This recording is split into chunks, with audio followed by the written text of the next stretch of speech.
بإذن مولوي من أمير المؤمنين جلالة الملك، المجلس العلمي الأعلى يعقد دورته العادية السادسة والثلاثين في الرباط في سياق روحي رفيع تتجلى فيه الرسالة الملكية السامية التي يعرف بها المجلس بمناسبة مرور 15 قرنا على ميلاد جده المصطفى عليه الصلاة والسلام.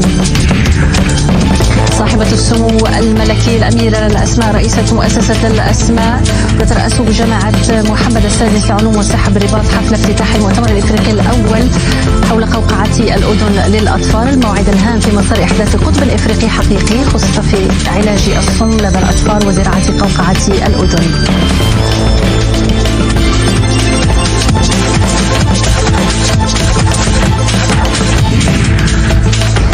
بمراكش تلتئم الدورة الثانية لمنتدى أعمال منطقة القارة الإفريقية حول تعزيز الآليات الكفيلة بتحفيز وتحقيق اندماج اقتصادي مستدام في إفريقيا يكرس مكانته كفاعل محوري في تعزيز التعاون متعدد الأبعاد بين دول القارة.